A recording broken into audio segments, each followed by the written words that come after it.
Hello friends, स्वागत है आप सभी का मॉडर्न हिस्ट्री के लेक्चर सीरीज में। और इस सेशन में हम लोग कवर करने वाले हैं कर्नाटक युद्ध।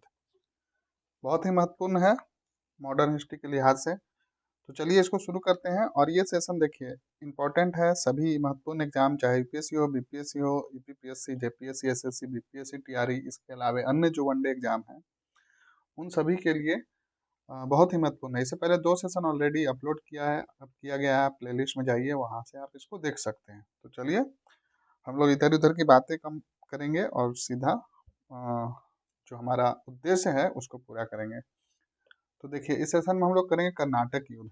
तो पहले समझते हैं कि कर्नाटक युद्ध क्या है, और फिर ये अन्य जो डिफरेंट डिफरेंट जो कर्नाटक युद्ध हुए हैं, प्रथम, द्वितीय, और इस तरह से वो सारा कुछ कवर करेंगे। तो देखिए कर्नाटक युद्ध क्या था। 17वीं तथा 18वीं शताब्दियों में आंग्ल फ्रांसीसी शाश्वत शत्रु थे, मतलब एक दूसरे के शत्रु थे।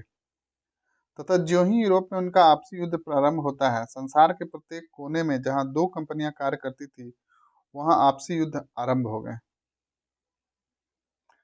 भारत में लड़े गए कर्नाटक युद्ध भी इसी व्यापारिक प्रतिस्पर्धा का परिणाम था। करीब 20 वर्षों तक चले इस संघर्ष के फलस्वरूप यह निश्चित हो गया कि अंग्रेज ही भारत के स्वामी होंगे और फ्रांसीसी नहीं होंगे। तो एंग्लो फ्रांस युद्ध, ऑस्ट्रिया के उत्तराधिकार युद्ध 1740 से प्रारंभ, जबकि सप्तवर्षीय युद्ध क्वेश्चन पूछा गया है 1756 और 1763 ईस्वी समाप्ति के साथ समाप्त हुआ। तो चलिए ये जस्ट लाइक इंट्रोडक्शन था। तो इसमें बोला यह जा रहा है कि 17वीं 18वीं में क्या था ना कि अंग्रेज और इंग्लिश और फ्रेंच आमने सामने थे। इनका आपसी युद्ध प्रारंभ होता है और संसार के प्रत्येक दुनिया है उसके डिफरेंट डिफरेंट जगह पे जहाँ भी ये 2 कंपनियां कार्य करती थी वहाँ आपस में इन लोग आपस में क्या हुआ, लड़ने लगे, खींचतान चलने लगे। और भारत में लड़े गए इन दोनों के बीच जो युद्ध है उसी का कर्नाटक युद्ध उसी का परिणाम है। तो हम लोग अब देखेंगे कि प्रथम कर्नाटक युद्ध जो 1746 से 1748 ईस्वी में हुआ, उसमें प्रमुख बातें क्या थी उसको कवर करेंगे। तो चलिए आइए देखते हैं। तो यह युद्ध ऑस्ट्रिया के उत्तराधिकारी युद्ध का विस्तार मात्र था। तो जो ऑस्ट्रिया में युद्ध चल रहा था अंग्रेज और फ्रेंच के बीच में, उसी का ये एक तरह से विस्तार, एक्सटेंशन था। भारत में इस युद्ध का तत्कालिक कारण ब्रिटिश नौसैनिक अधिकारी बार्नेट द्वारा कुछ फ्रांसीसी जलपोत को पकड़ लेना था। तो भारत में ये जो प्रथम कर्नाटक युद्ध था वो कैसे स्टार्ट हुआ, तो एक सैनिक अधिकारी था ब्रिटिश बार्नेट, वो क्या किया कि फ्रांसीसी जलपोत था उसको पकड़ लिया। तो प्रक्रिया स्वरूप फ्रांसीसी गवर्नर डुप्ले ने मॉरिशस के फ्रांसीसी गवर्नर ला बार्डनेस की सहायता से मद्रास पर कब्जा कर लिया। तो देखिए प्रक्रिया स्वरूप क्या हुआ, फ्रांसीसी गवर्नर डुप्ले ने मॉरिशस के फ्रांसीसी गवर्नर ला बार्डनेस की सहायता से क्या किया, मद्रास पे कब्जा कर लिया। कर्नाटक के नवाब ने दोनों कंपनियों को युद्ध बंद करने तथा शांति बनाए रखने की आज्ञा दी। तभी डुप्ले ने कूटनीति का प्रयोग करते हुए वह मद्रास नवाब को सौंप देगा। लेकिन जब डुप्ले ने अपना वचन पूरा नहीं किया तब कर्नाटक ने नवाब अनवरुद्दीन ने हस्तक्षेप किया। किंतु क्या होता है फिर आगे देखिए। 1748 में सेंट थोमे में युद्ध में कैप्टन पैराडाइज के अधीन फ्रांसीसी सेना ने महफूज खां के अधीन नवाब अबरुद्दीन की सेना को पराजित कर देता है। ठीक है। यूरोप में 1748 में एक्सला सेपल की संधि काफी इंपॉर्टेंट है, ध्यान रखिएगा इसको। कहाँ होता है, यूरोप में 1748 में एक्सला की संधि से ऑस्ट्रेलिया का उत्तराधिकार युद्ध समाप्त हो गया, जिसके परिणाम स्वरूप कर्नाटक का प्रथम युद्ध भी समाप्त हो गया। इस संधि में मद्रास अंग्रेजों को तथा अमेरिका में लुइसवर्थ फ्रांसीसियों को प्राप्त हुआ। तो देखिए जो ऑस्ट्रेलिया का युद्ध चल रहा था वो समाप्त हो गया और परिणाम स्वरूप मद्रास किसको मिला, अंग्रेज को, और अमेरिका में लुइसवर्थ किसको मिला, तो फ्रांसीसियों को प्राप्त हुआ। तो ये प्रथम था कर्नाटक युद्ध। ये ध्यान रखिएगा, एक्सला सेपल की संधि से प्रथम ऑस्ट्रेलिया का उत्तराधिकार युद्ध समाप्त होता है। प्रश्न काफी इंपॉर्टेंट है। अब आगे हम लोग देखते हैं इसमें। अब आइए देखते हैं द्वितीय सेकंड कर्नाटक युद्ध जो था उसमें क्या हुआ। इसका समय अवधि था 1749 से 1754।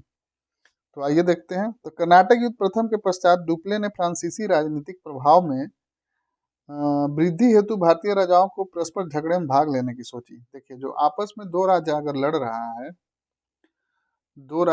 रहा है तो उसमें क्या हुआ कि डुप्ले जो है, ये डुप्ले है, ये बीच बचाव करने लगा, भाग लेने लगा। ठीक, आइए अब देखते हैं क्या है उससे क्या परिणाम होता है। तो उसे यह शुभ अवसर हैदराबाद तथा कर्नाटक के सिंहासन के विवादास्पद उत्तराधिकार के कारण प्राप्त हुआ। हैदराबाद में नरसिंह जंग तथा मुजफ्फर जंग, जबकि कर्नाटक में अबरुद्दीन तथा चंदा साहब के मध्य विवाद था। तो देखिए, दो लोग के बीच में विवाद था, तो तीसरा आ गया फायदा उठाने। कुछ इस तरह से आप लोग समझिए। तो देखिए क्या करता है, डुप्ले ने हैदराबाद और कर्नाटक के लिए क्रमशः मुजफ्फर जंग व चंदा साहब का, जबकि अंग्रेजों ने क्रमशः नरसिंह जंग व अनवरुद्दीन का समर्थन किया। डुप्ले जो कि फ्रेंच की तरफ से, ध्यान में रखिएगा, और अंग्रेज किसको सपोर्ट कर रहा है, नरसिंह जंग व अनवरुद्दीन को किया। वहीं डुप्ले किसको करता है, मुजफ्फर जंग व चंदा साहब। तब आगे देखते हैं क्या होता है इसमें। तो 1749 ईस्वी में अंबुर की लड़ाई में मुजफ्फर जंग, चंदा साहब और डुप्ले की संयुक्त सेना ने कर्नाटक पर आक्रमण कर अनवरुद्दीन को पराजित कर मार डाला। यानी कहने का मतलब है कि जो फ्रेंच था, डुप्ले था, वो अटैक करता है एक तरह से किस पे, जिसको अंग्रेज सपोर्ट कर रहा था, अनवरुद्दीन पे, उसको मार डालता है। फिर क्या होता है, अनवरुद्दीन का पुत्र मोहम्मद अली ने भागकर त्रिचिन्नापल्ली के दुर्ग में शरण ली, जबकि कर्नाटक के शेष भाग पर राजधानी अकराट से चंदा साहब ने शासन करना प्रारंभ कर दिया। ठीक है, अब आगे देखते हैं इसमें क्या होता है। इस तरह तीनों की संयुक्त सेना ने हैदराबाद के नरसिंह जंग पर भी आक्रमण कर उसे मौत के घाट उतार दिया। तो जिसको अंग्रेज सपोर्ट कर रहे थे, वो मारा जाता है।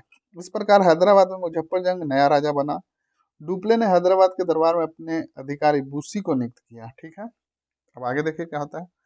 फ्रांसीसियों की बढ़ती हुई शक्ति के प्रत्युत्तर में, जैसे देखिए दो जगह डोमिनेंस हो गया इसका, फ्रांसीसी का, तब उसका जवाब देना होगा ब्रिटिश को। तो देखिए अब ब्रिटिश क्या करता है, तो ब्रिटिश अधिकारी क्लाइव ने कर्नाटक की राजधानी अरकाट पर आक्रमण कर उसे जीत लिया। तो क्लाइव क्या करता है, फिर उस पे अरकाट पर, राजधानी जो अरकाट था, उस पे आक्रमण कर उसे जीत लेता है। फिर आगे देखिए इसमें क्या होता है। चंदा साहब और फ्रांसीसियों के अथक प्रयास के बाद भी पुनः कर्नाटक नहीं, कितना भी प्रयास करते रहा चंदा साहिब और फ्रांसीसी, लेकिन ब्रिटिश से, अंग्रेजों से ये फ्रांसीसी जीत नहीं पाते हैं।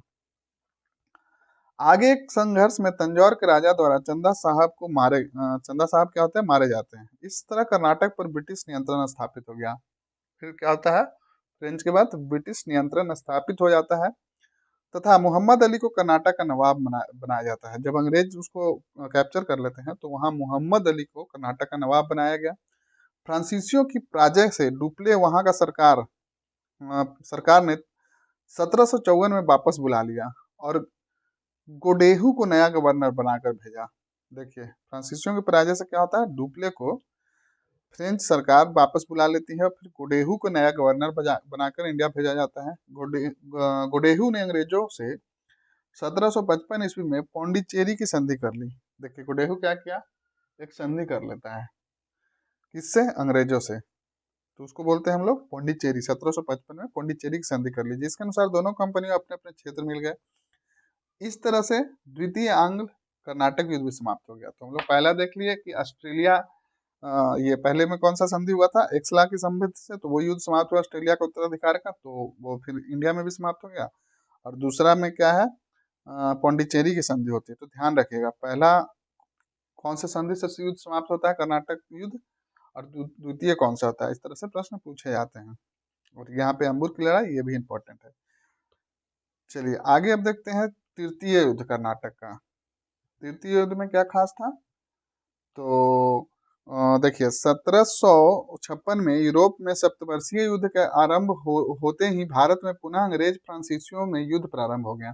क्या होता है, 1756 में जैसे ही यूरोप में ये सप्तवर्षीय युद्ध, काफी इंपॉर्टेंट है, इसके बारे में हम लोग आगे पढ़ेंगे, आरंभ होते ही भारत में पुनः अंग्रेज और फ्रांसीसियों में युद्ध प्रारंभ हो गया। और 1758 ईस्वी में फ्रांसीसी गवर्नर काउंट डी लाली ने पौंडीचेरी स्थित फोर्ट सेंट डेविड जीत लिया, किंतु वह मद्रास जीतने में असफल रहा। इसी बीच अंग्रेजों ने क्या किया, सिराजुद्दौला को पराजित कर बंगाल पर अपना अधिकार स्थापित कर चुका था। इसके कारण अंग्रेजों ने अपार धन मिला, क्योंकि बंगाल में बहुत ही ज़्यादा रेवेन्यू कलेक्शन और फर्टाइल सॉइल ये सब ओवरऑल मतलब उसको काफ़ी व्यापार में मतलब धन में सफलता मिली, धन अर्जित करने में। और फिर क्या होता है, फ्रांसीसियों को दक्कन में, जिससे मतलब पैसा, कोई भी युद्ध के लिए लड़ने के लिए पैसा बहुत इंपॉर्टेंट होता है, तो अपार धन मिला, जिससे फ्रांसीसियों की दक्कन में पराजित करने में सफल हुआ। फिर क्या होता है, 1760 ईस्वी में बॉन्डीवास के युद्ध में, ये भी इंपॉर्टेंट है, ध्यान दीजिएगा, 1760 बॉन्डीवास का युद्ध, अंग्रेज अधिकारी सर आयरकुट ने फ्रांसीसी अधिकारी काउंट डी लाली को नेतृत्व वाली सेना को निर्णायक रूप से पराजित कर पौंडीचेरी पर अधिकार कर लिया। ठीक है, इस तरह फ्रांसीसी सितारा डूब गया। जैसे ही वे सर आयरकुट ने फ्रांसीसी अधिकारी काउंट डी लाली को हरा देता है बॉन्डीवास के युद्ध में, उसके बाद क्या होता है, फ्रांसीसी सितारा डूब गया, यानी कि वो उनका पावर खत्म हो गया। और 1763 ईस्वी में दोनों के मध्य पेरिस की संधि हुई। देखिए यहाँ भी एक संधि है, तो तीनों संधि को आप लोग याद रखिएगा।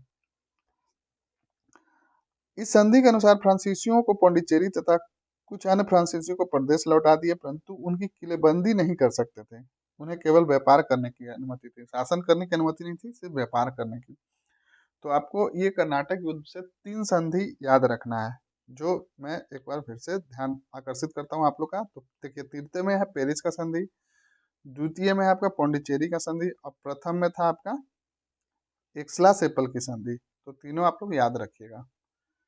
तो ये था आपका कर्नाटक कर्नाटक युद्ध। तो उम्मीद करता हूँ ये सेशन आप लोग को पसंद आएगा। इसी इसी तरह हम लोग छोटे छोटे टॉपिक वाइज कंप्लीट करेंगे मॉडर्न हिस्ट्री। आप लोग को रिवीजन करने में भी आसानी होगी। और आप लोग का काम एक ये है कि जो भी टॉपिक आप लोग वीडियो देखते हैं, उसके बाद जाइए उसका पीवाई क्यू सॉल्व देखिए, और फिर देखिए इससे कितना बेनिफिट होता है। और साथ में अगर मॉडल प्रैक्टिस सेट है टॉपिक वाइज कोई आपका, वो भी आप लोग यहाँ से कवर कर सकते हैं। चलिए, तो मिलते हैं नेक्स्ट सेशन में।